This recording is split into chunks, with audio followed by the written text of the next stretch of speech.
Fala pessoal, tudo jóia? Daniel aqui. Hoje eu vou falar do VCRA, fundo da Vex com a parceria com a Data Agro, que era um fundo que eu tava torcendo bastante para ele ir mais liso, né? Acabou dando alguns problemas, a gente teve live aqui com a gestão, não é? Então, bora aí ver as atualizações do fundo, mas antes, claro, se inscreve no canal para não perder nenhum vídeo, deixa seu like, né? Porque aí o YouTube vai entender que esse vídeo aqui é interessante e manda para mais cotistas do VCRA ou pessoas que estejam interessadas ali no VCRA. Pessoal, a Data Agro é gigante, né? A maior consultoria agrícola independente do país, com mais de 40 anos de existência.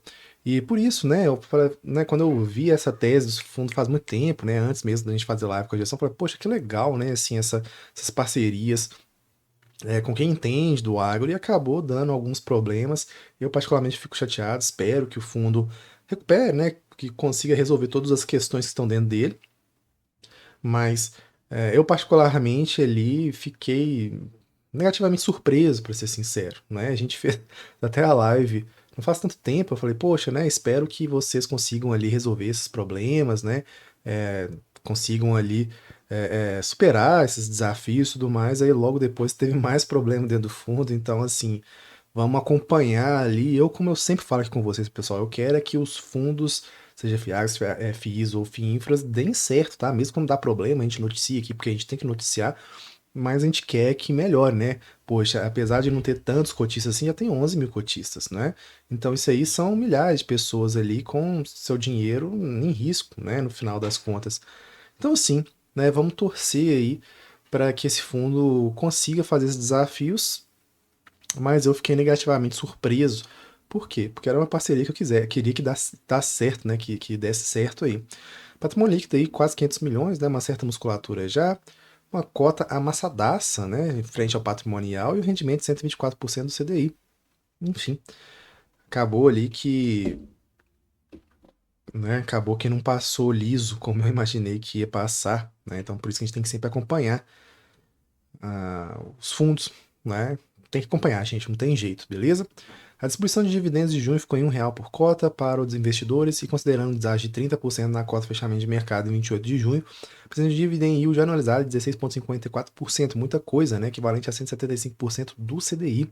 Líquido de imposto de renda para as pessoas físicas, 206% do CDI, né? Muita coisa, né? Gross up é o que a gente chama de rendimento tributável equivalente, tá? Em relação ao valor da cota média das emissões do fundo, a distribuição de junho representa uma rentabilidade equivalente a 124% do CDI, líder de imposto de renda para pessoas fixas, ou 146% do CDI, incluindo o gross up, eu acabei de explicar o que é, né? Tá, mas deixa eu explicar ainda um pouco mais. Quando você compara, por exemplo, se tem tesouro direto, você paga imposto de renda, né? Aí você vai e faz essa comparação, porque o imposto de renda ele vai lá e vai dar uma amassada na sua rentabilidade, né? Então você compara investimentos que não têm imposto de renda com investimentos que têm imposto de renda, e aí você tem esse valor muito mais alto de rentabilidade, beleza? É isso aí.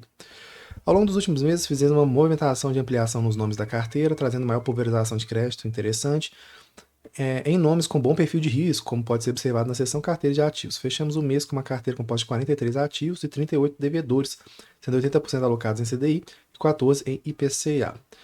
Nos últimos meses, aumentamos a alocação em ativos indexados ao IPCA, entendendo que as taxas do cenário macro justificam essa exposição, né?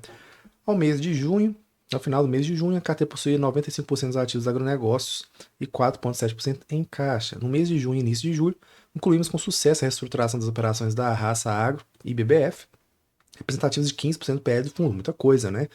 Explica ali também em grande parte porque a cota está tão amassada. Alcançando o objetivo de reeducação das transações sem qualquer tipo de haircut, deságio. Essas reestruturações foram realizadas de maneira bilateral com as respectivas empresas fora do escopo das ações cautelares, em razão das garantias extraconcursais do fundo, que asseguram a proteção dos investimentos contra tais procedimentos.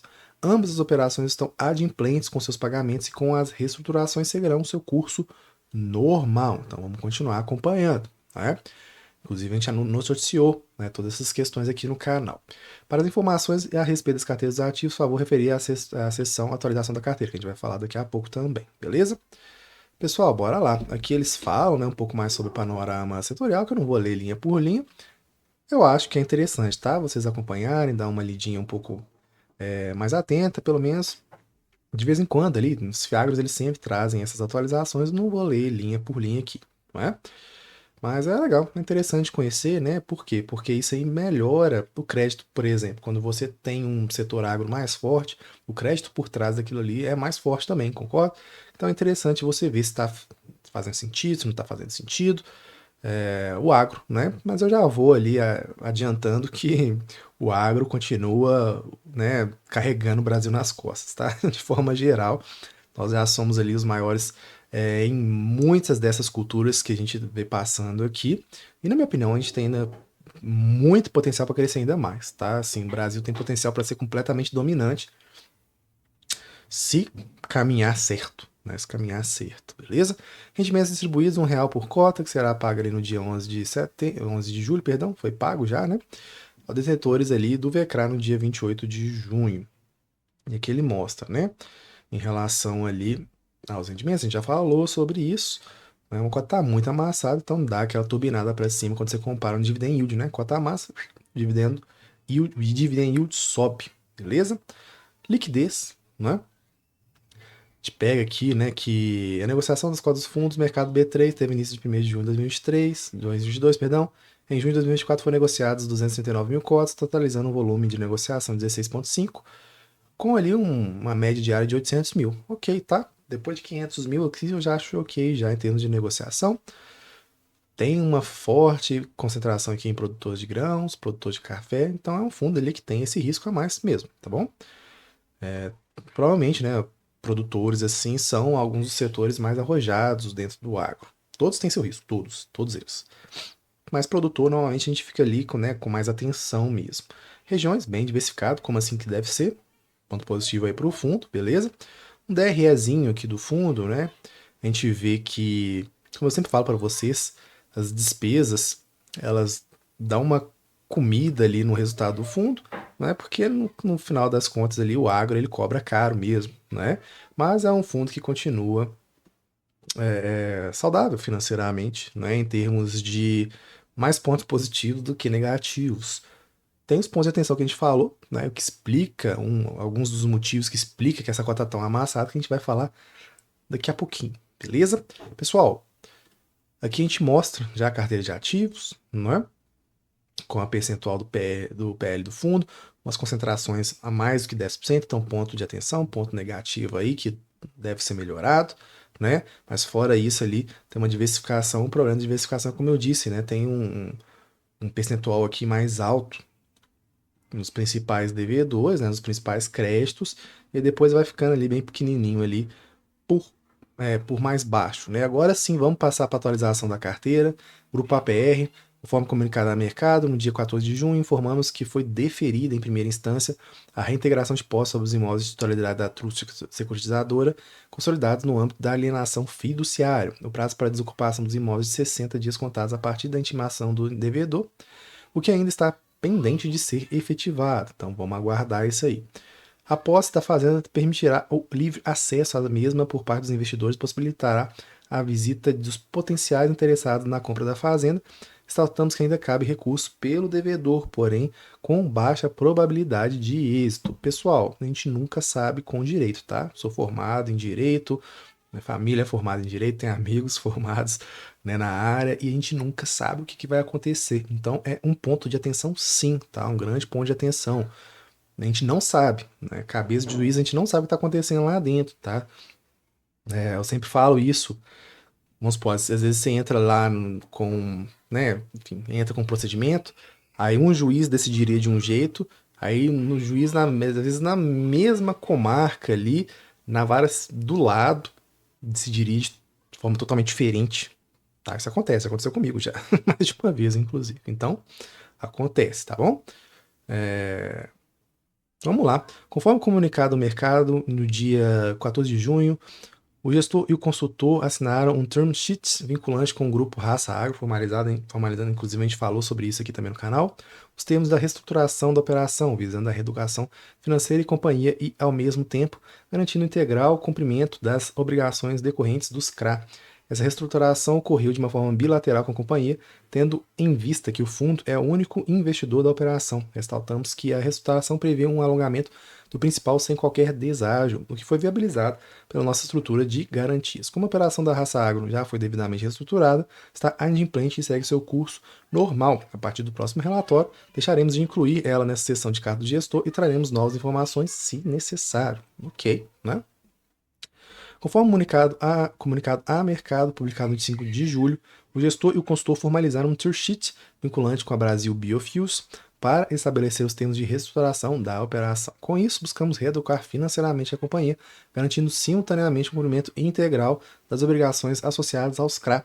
Essa reestruturação foi negociada bilateralmente com a companhia, dado que o fundo é o seu único investidor. Destacamos que o plano, incluiu o alongamento do principal sem aplicação de deságio, vinculando ali a nossa robusta estrutura de garantias. E a North Agro, o gestor e o consultor permanecem monitorando o processo de recuperação judicial, né, que vem tomando as medidas necessárias para proteger os interesses do cotista. Lembrando que recuperação judicial é o passo atrás da falência, né? É uma estrutura jurídica também que você permite ali que a empresa renegocie suas dívidas, né?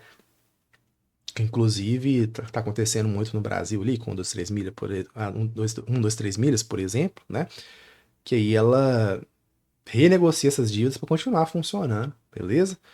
Inclusive através da execução do aval prestado no âmbito da operação. Como mencionado em outras oportunidades, por se tratar de um processo de recuperação judicial, entendemos que a recuperação desse crédito será mais demorada. Sim.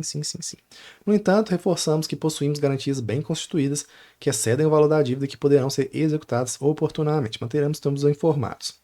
Então é isso, né? Trouxe aí as atualizações, né, de cenários ali até um pouco mais complicados, mas pelo menos teve um dos pontos positivos, né?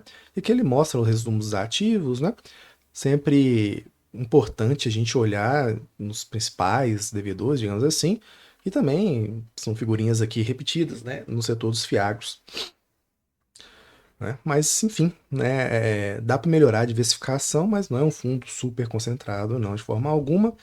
É um fundo que tem a parceria da DataAgro, né? Tem a parceria da DataAgro ali, que cobra uma taxa de administração de 1,3% e não tem taxa de performance, o que é um ponto positivo, tem que ser elogiado, porque 1,3% é barato? Não é barato, mas tem taxas de performance no agro que são muito caras, tá? Muito caras mesmo. Então é um ponto também que tem que ser elogiado, né? A gestão ela também aparece, também tem um ponto que tem que ser elogiado.